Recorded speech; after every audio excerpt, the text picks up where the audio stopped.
Being the short model is not the accessible, empowering democratization of fashion that social media celebrates. It is often a sophisticated form of professional purgatory. That is the harsh, unromantic truth that the industry prefers to keep shrouded in the soft lighting of body positivity. The world sees a victory for the 5'5" woman finally landing a campaign. The model sees the relentless, grinding reality of working twice as hard for half the respect and only a fraction of the high fashion opportunities afforded to her taller peers. If you don't believe me, consider this. The truly shocking reality is that the industry actively needs short models to consistently hit a specific ceiling. The ceiling of commercial success, but never high fashion legitimacy, in order to maintain the psychological weight and exclusivity of the standard 5'9" runway idol.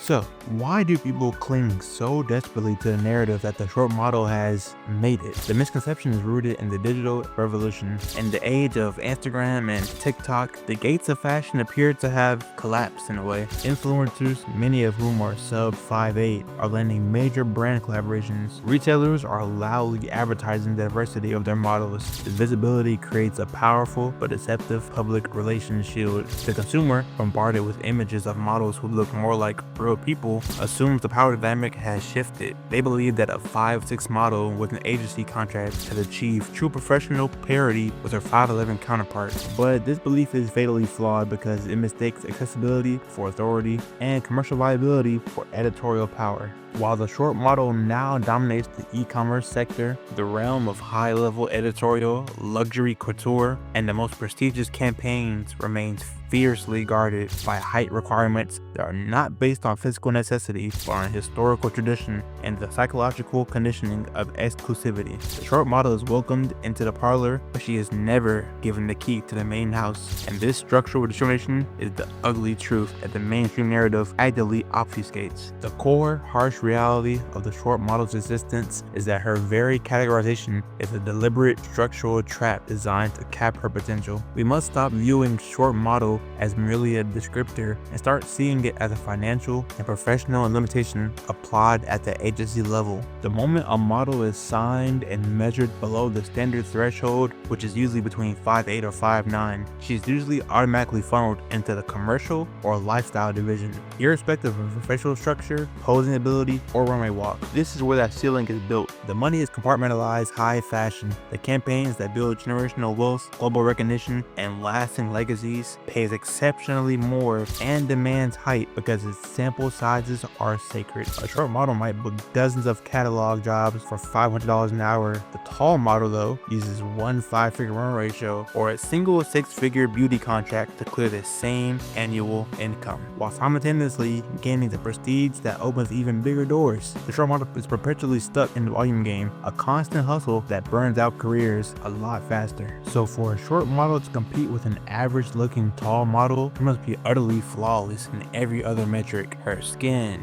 hair, posing, network, and personality all have to be at least a 10 out of 10, while the 5'11" model can often secure the booking simply by being an acceptable 7 out of 10 physical canvas. How is that fair? This asymmetrical burden of perfection imposes an immense psychological toll. They are not just trying to be good models, they are constantly having to justify their existence in a space that was not designed for them. The experience of the short model mirrors the trials faced by other niche categories such as plus size or specialized fit models. They are treated as necessary exceptions to be tolerated for marketing purposes, not as equals to be integrated. The industry demands that the short model maintain a perpetually upper persona, constantly broadcasting the success of the few, like Tess McMillan, Devin Aoki, Kate Moss, to all mask the struggle of the many. Why are the short models allowing this lie to be believed? Simply because they must. In a hyper-competitive field, transparency about the harsh reality is seen as a form of weakness. Admitting how difficult it is to secure legitimate editorial work or how frequently they are dismissed from casting simply based on their height would devalue their brand and their agency's investment in them. They must maintain the illusion that, anything is possible to keep the commercial bookings coming. Their silence is not consent most of the time. It's the price of their employment. They become complicit in promoting the very myth of effortless opportunity that diminishes their own hard work. And so here's another thing.